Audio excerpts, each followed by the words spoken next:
Go. Okay. Okay, here we are for our next recorded ramble. Ramble. Ramble on. Ramble number 2. Ramble number 2, July 16th, 2014, and we're going to be discussing the second assignment, which was Six ways to see a chair.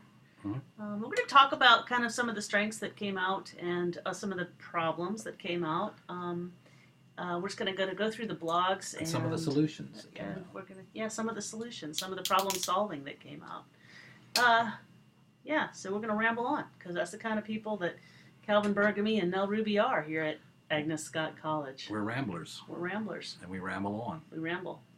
So, chair number 1. We are looking at Kara Snyder's blog. We're looking at a fine chair. A very fine chair. That's an Adirondack chair. I think you're right. Yeah, named for the Adirondacks. It has a few structural problems, I think, but not the photograph, but the chair itself. The chair itself, yeah. It's pretty common chair. Yeah, actually the photograph. Oops. Sorry about that. That's okay. Police are in the office. And structurally the photograph's quite good. It's in focus. It's framed. It's framed. The sort of red that surrounds the white. The white, there's 2 colors really primarily. The white with the wall, the chair. There are a lot of lines. And then the reddish brown of the floor and the stairwell. There's a lot going on here. Yeah. It's actually a pretty interesting photograph. Wanted to start with this because I think it's an interesting photograph. And because Kara goes on, if you go to her blog, you will read about her challenges with Photoshop, that she was sort of frustrated by this assignment. And I think it can be frustrating. Photoshop's a very complex piece of software. Requires a lot of attention and it can get very confusing, especially in the selection of an image or parts of an image. And I want to say also at the beginning, if you've never done Photoshop, the interface is extremely confusing. There's so many toolboxes and windows and tools available that it's hard to know where to start. And like Calvin said, how do you select something? How do you affect something? So it's a particularly hard thing to do, I think, probably alone. So doing it online is a challenge. I do also want to mention that we are available to you, so that if you have questions, you can call. We can share screens. We can point things out to you. It's almost like we are virtually in your space with you. So please avail yourself of the opportunity to actually contact us, and we can help you with that. We're available 24 hours, but just not in a row. But yeah, we will definitely, absolutely. We can set up a time if it's not, if we're not there exactly at the time when you need us. We can set up a time to meet with you. We're all available from 2 to 3 every day, but if you need it to be at another time, we can do that too. So I just want to make that plug. Yeah, and I think a couple of people had also problems of what the assignment entailed, thinking that maybe that all 7 design elements had to be in this one photograph. And so we'll try to make things clearer, but also in the future, if you are unclear, give us a hoot.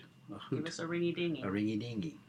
Yeah. So, let's move on. Let's move on here. We're going to go next to Victoria's chairs. Right.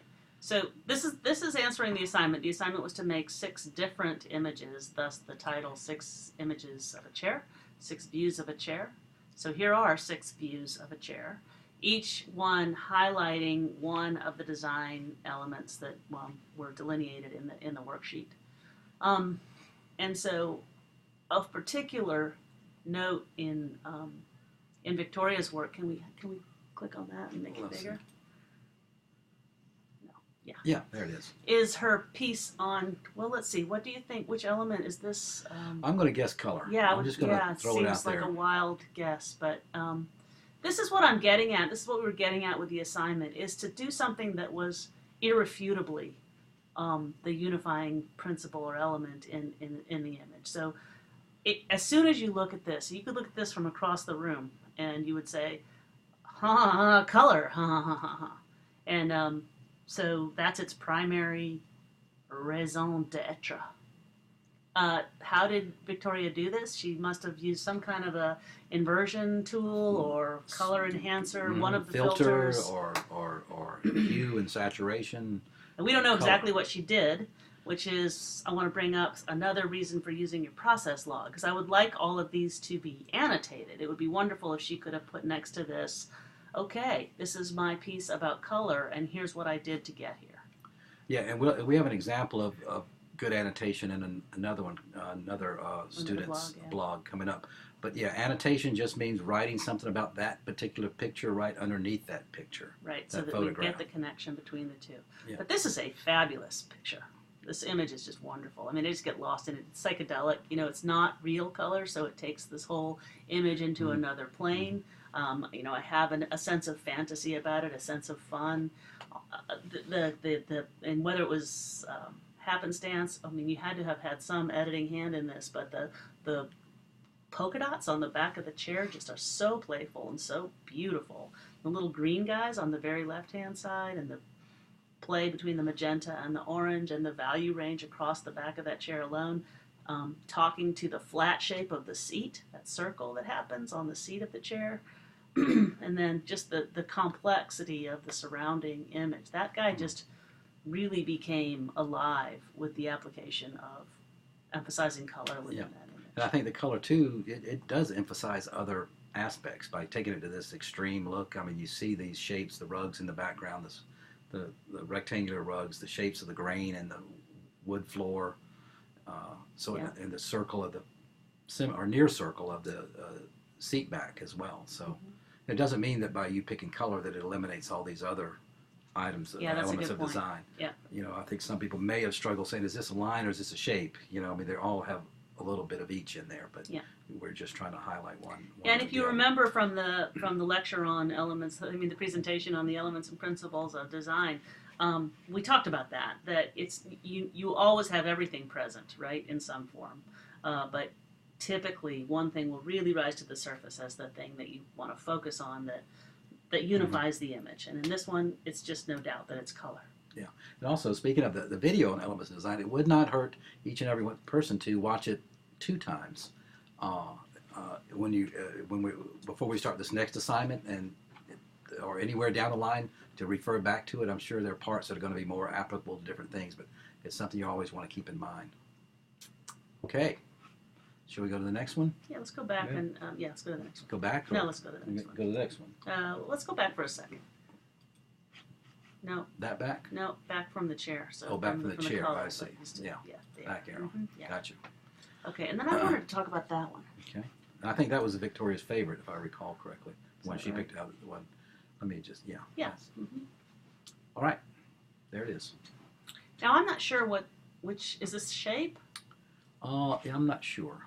I think it's line, but I could. That's 6 ways. Yeah, we don't know. My favorite one of this bunch. Blah blah blah. This is where annotation would have come in handy. Yeah. So yeah. So if Nell and I might disagree on whether it's line, shape, value. It could be value, has a lot of grays. It's reduced mostly to black and whites. So I could give it a good case for line. What about you? I would say line and shape animate this image. And I would say that really what's going on here is more of the principles at work than the elements themselves. So the elements are in service of this rhythmic ticky-tack-tick-tick-tack that happens with what the circles are doing, right? All these in here. Yeah, all those circles in there, and then the big fat circle on the, again, on the seat that I was talking about with the color. Like, there's just a lot going on between those, that black and white. Hey, and there's a nice little play with it right there. I mean, a person could have cropped it differently and just showed an element of it. Yeah, can you actually move up to the back of the chair? Yeah, look at that. Yeah, I think that's a really good point. What does this, as a frame, do to that image? That changes it. That changes everything. More abstract, not quite certain what it is. Right, and the idea was to take that chair, your first chair. I think it's a spatula. It could be a spatula. It could be a bubble maker. Right? It could be a bubble maker. It could be a beehive. It could be a beehive. It could be a sunflower. It could be marbles. It could be outer space. It could be a what are those things? Needlepoint base. You know those. I have no knowledge of that. What is that called? Cross stitch. like a pattern that you would use. You know how you get it's like a plastic, just a bunch of circles, and you cross stitch through it. But I just want to say, like, using the base of the chair, you were meant to take your chair and just really play with it. So this section, go back to where you just were right there. This now is about line. Correct. Right? Yeah. Definitely prominent. So you line. could take different crops of the chair and get. And that would have been a very inventive thing to do, to take one chair and just do each section of Yep. it as a different, the most interesting part of it. Right, So or the most telling part of yeah. it in terms of, trying to emphasize whatever. I think that's part of playing with it in Photoshop. When you start getting more familiar with the tools, then you can zoom in more easily, and then it might, be a catalyst for a different idea of how to look at it. Yeah, and you can play with what if. How much closer can you go with this? What if you close up into almost one circle or two circles, What is the most effective way to get your point across? Again, you've got no restrictions. Yeah, here we go. Look at that.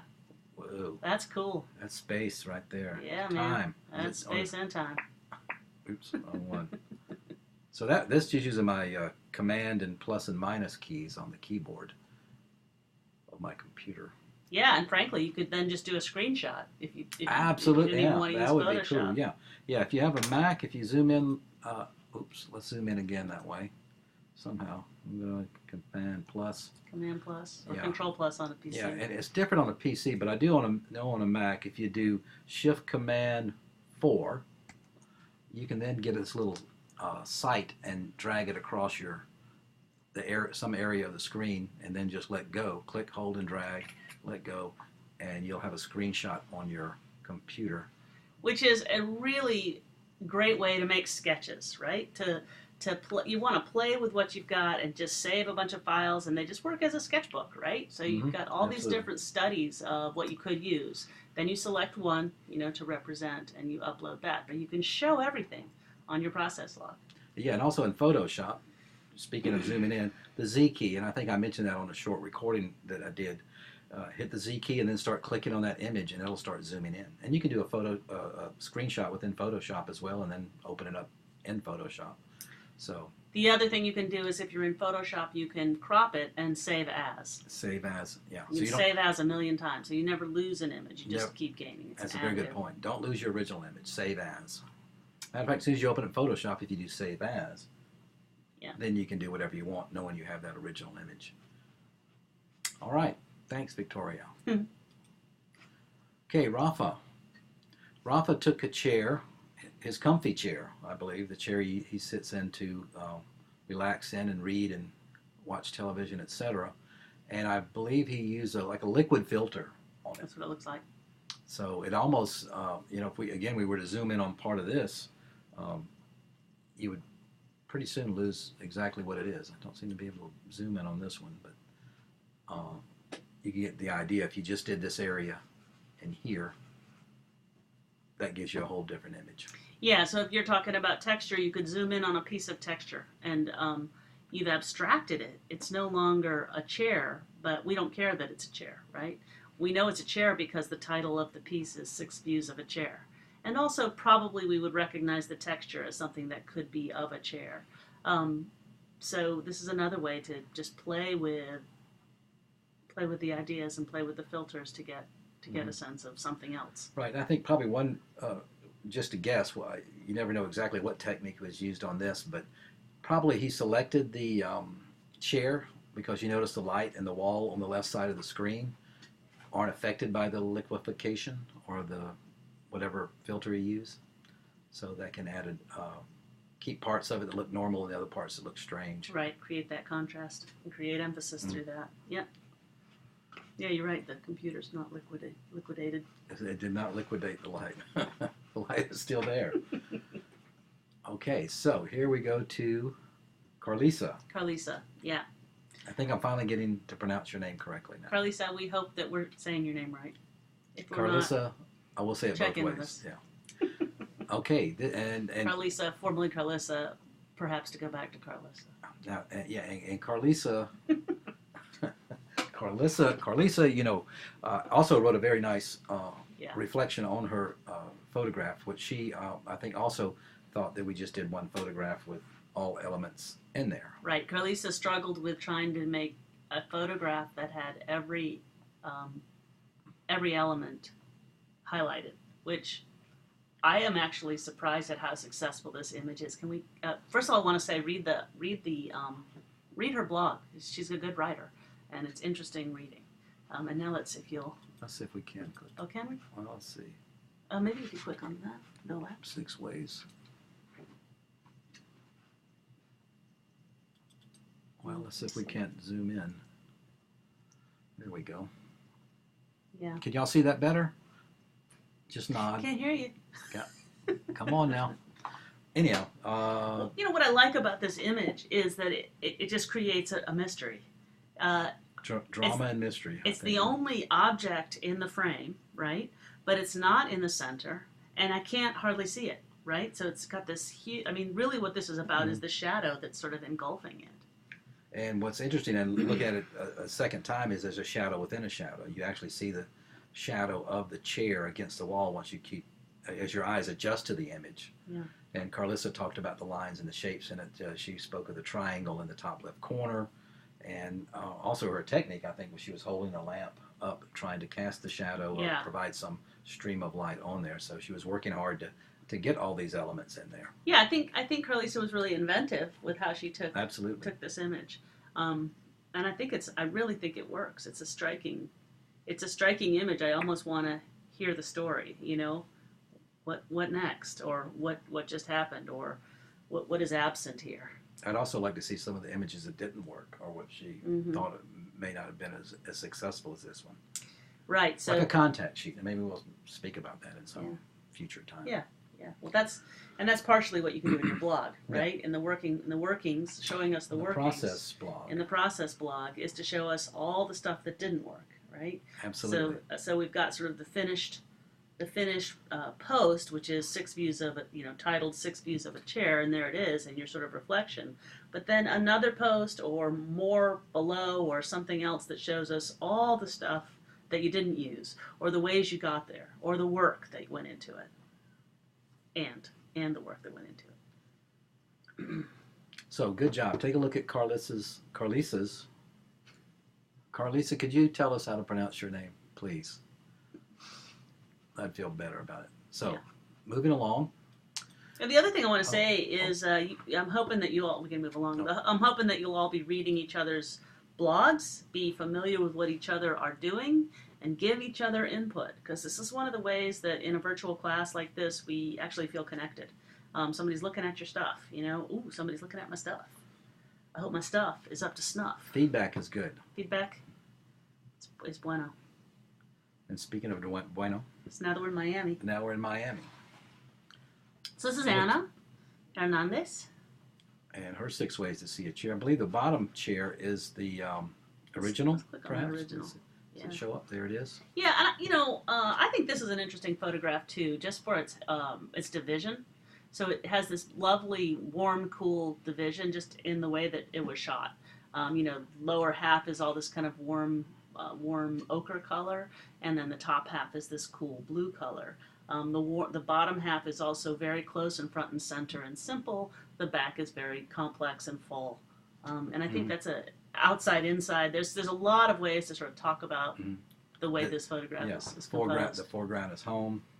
Far away is not home. Oh yeah. The city, you got warmth of home, and the horror, not the horror, but the indifference perhaps of the big city. Or the confusion and chaos. Or the confusion. And yeah, order. That's a better word. Yeah, there's a lot of ways to think about it, and it's sort of the same elements. There's shape and line involved in making the buildings and in making the chair. And there's a lot of ways to think about that. I mean, this is a really nice juxtaposition of the lower and upper halves. One thing I talked about was, before you go ahead, was that I wish that the point of view was about 6 inches higher, so that the back of that chair were actually held within the frame of that back wall. The back line. So it didn't crowd it. Yeah. Right in here. There, yeah. I think this pointer shows up on the. It reminds me a little bit in the way it's composed of Laura's when she shot her hammock with the pool. The hammock was up close, and the pool and the little pink ball was in the background. Right. Different subject, etc., but similar compositional components. Right. So we're going to go, and so here are some of Anna's 6 ways. Right, and I think the variation, if you'll take the cursor and just point out the difference between those two, it's great variation. You know, she's really thinking here about, I don't know if this is about shape, but this is my guess. This is a good indication of talking about shape. Right, it does. You know, through contrast. Yeah, by absolute contrast, she's reduced the shapes to very distinct shapes. Oops, change that. Let's go back here. Oh, here's a good way to view it. Oh yeah, look at that. Oh, it keeps clicking. What's going on? Oh no, I didn't do it. And here's sort of a negative image of that. Right, and textured, right? And this could be texture. It could also be value. This ends up really pulling out some of the look what happens with the clouds. The clouds now are no longer a background, but they sort of become part of the rest of the image. And this also goes back to what we were saying earlier, to annotate your photographs. You probably know by now there's not a right and wrong in this sort of thing, it just helps you clarify in your own mind what you're doing with the images. It also lets us know what you're doing with the image. Yeah. Yeah, it also helps us. Right? Yeah. And this is another version of that, I believe. So that's probably a good example of, say, that this feels like this could value. This could be solarized or posterized, but filtered. Yeah. Yeah, so it kind of strikes a balance. It does have a lot of texture in it too. The buildings do. As does. You know, this would be a great frame for. Can you close up? Yeah, let's see if we can close up. For line. The lower left-hand corner, which is so very linear. Oop. It doesn't actually matter which one you use. It would be. Not sure. Every time I touch the mouse, it does that. Kind of nice though. But I ramble. Oh. Thank you. Let's go back to this one of more higher contrast. I'm noticing the lower left-hand corner or the lower left-hand quadrant and what the lines of the back of that chair, the structure of the chair do, how linear that is. It also defines shape, so that would be a nice kind of crop if you were thinking about line and/or shape. Yeah, right in there. Okay. Okay, Looks got good. that? Okay, so we're going to move over to Maggie's. Yeah, I wanted to just start with this image of Maggie's blog, again, because I think it's a good example of showing her thinking. Like, she's just taken a minute to write about the lesson and what it has done for her thinking. Yeah. And I want you guys all to do that. So this is a good thing to sort of look at for inspiration. And then we can look at her images too. Okay, so let's see if it does the same way. cutout. Here we go. Yeah. This is her image for value, and I believe Maggie annotated these. She did. She did. So you can see under each one, she talked about what one. Go for one and just say, this is my image for line. Just point that out with your cursor. Oh, I see what you mean. Sorry. So this is my image for line. Here, underline that. There you go. See? That's what I meant to say. Ah. Right? Here it is. So that's the annotation. I am talking about what I meant to do here. All right. Oh, she cropped too. Yeah, she did crop. What we were talking about earlier. For spatial illusion. Although I think that one could also work for line. And Maggie's color works in the same way that the first Victoria's color worked. Right? There's no question that that's about color. And then let's go up to here and talk about that. Remember how she must have cut out her silhouette? Here, this one? This one? Yeah. Did she cut it out? I don't think so. Let's see what, let's see.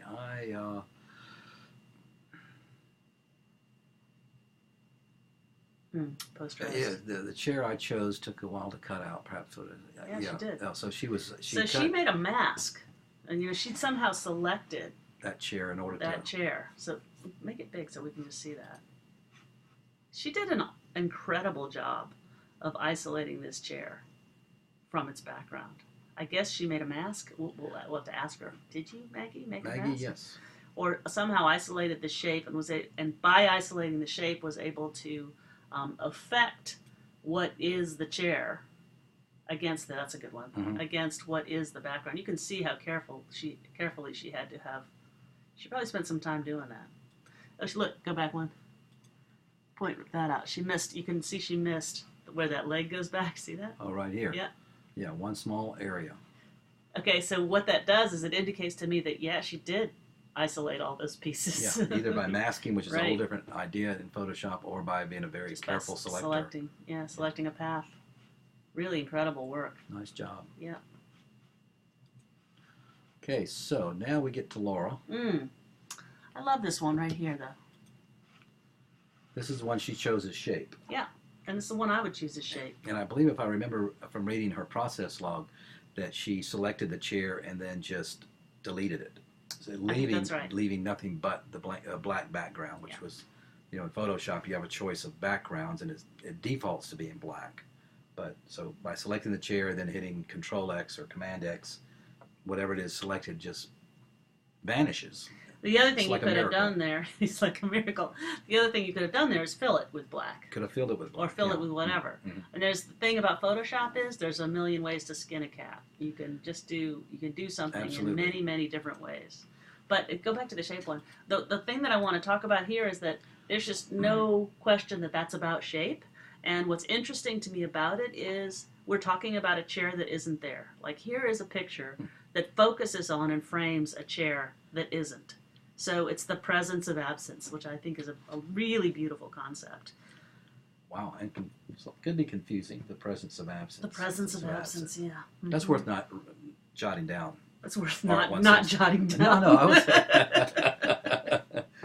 It's the absence of what you didn't jot down Right. would work really well. Yep, and there's an artist who I'm thinking of, and I'm blanking on her name, but I will post it, who casts objects, casts like emptiness. She casts the space between chairs and the underneath of chairs or in a stairwell, and she's actually made a cast Can of... you excuse me while I quiet that item down there? It's very loud.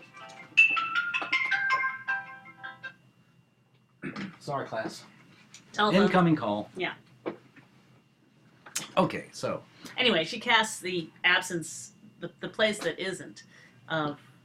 Anyway, I'll remember who it is. But her work is conceptually really simple. She's making something full that is empty, but it is so hard to interpret when you run into it, because it's a space that you're used to being unoccupied that becomes an object. So I think that kind of resonance it's a mind twister, and so it's interesting just because of a very simple concept. It's evocative, you might say, evocative.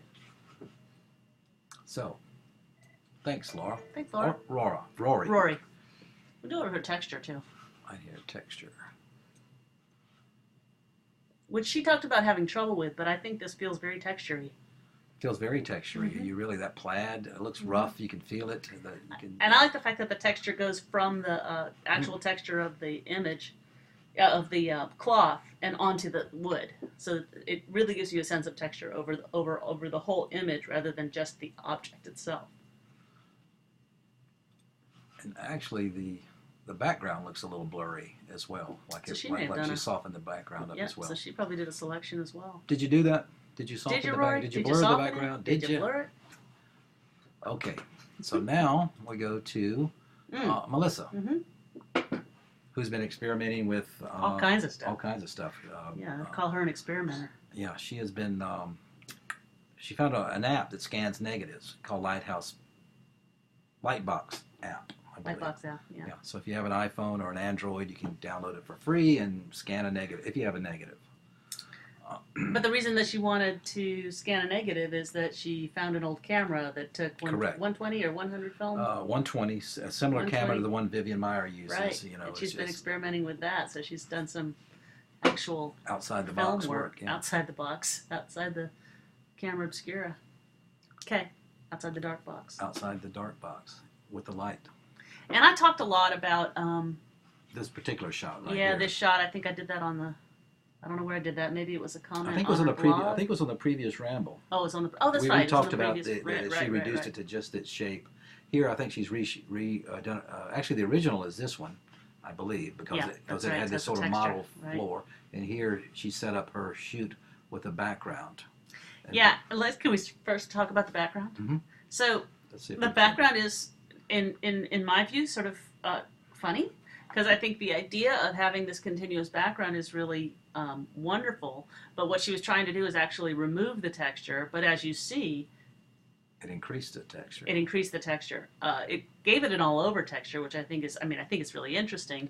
But had she ironed her sheet, she probably would have a smooth background. Yeah, and you guys have probably seen what professional photographers use, those paper rolls. The paper rolls, the thick paper rolls as a backdrop, just so they give you that really even, continuous tone of light bounce off of them. I think these are interesting. I think this lends an interesting texture to the background. And one thing that I really want to have happen here that isn't included is I want to see the cast shadow as a whole circle, because I want to see the dialogue between the circle of the seat and the circle of the cast shadow. In my view, it's kind of it's cut off in an unfortunate way. I really want the fullness, because there's also the circle of the structure of the stool. So I was getting ready to talk about that, because you would have 3 distinct circular shapes in a row there. It kind of and create I believe this she might have had one. rhythm. Let's go back one just to confirm. Oh. Yeah, there it is. Yeah, this one right here. So she can recrop it. Actually, better this one. Oh right yeah, here. yeah.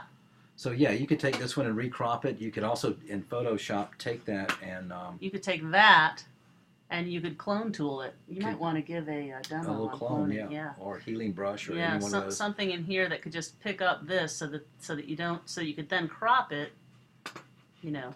And you can intensify the image to magnify, because one thing that shows up with this chair is that it's this chrome and metallic and shiny, and the seat is shiny, and it definitely gives it a distinct shape from the background. It really go.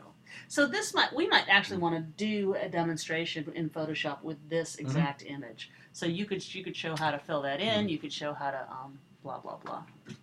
Right. So. And we can talk about what we're talking about. But you really do have this wonderful. So one of the things that happens when you have an image is you want to analyze the image. To take the image, then you pull it up into Photoshop, into virtual world, and look at it and say, well, what do I have here? What's interesting about this? What can I pull out? And then what would be the tools with which I can pull them out? So I'm looking at this and I'm thinking, well, that and that and that. That's interesting and distinctive about this image. Maybe I can use that to compose something that'll hold together. Yeah, that's something always surprising. What happens when you really start to examine an image that you've taken? And as I look at it, there's actually, to me, there's 4 circles in a way. There's this circular shape here. Then there's a circle, this little circular line right underneath that. Then these 2 down here as well. So the circles are multiplying for me. So shapes and lines here really can work in an abstract, fabulous way. Okay, so I'm going to go back here. And there was some annotation here as well. Yeah. And a lot of images of the process that she went through too, which we like that a lot as well. So that brings us to the end of these. Do we have anything else we want to No, I think that's everyone? the end of our ramble. And then what we'll do is we will... like you to make a comment on the ramble. Yeah, comment on the ramble. Comment on the ramble. And we'll see you all tonight in our hangout. Yeah, see you at 7 p.m. July 16th, Wednesday. Okay, see you, class. Adios.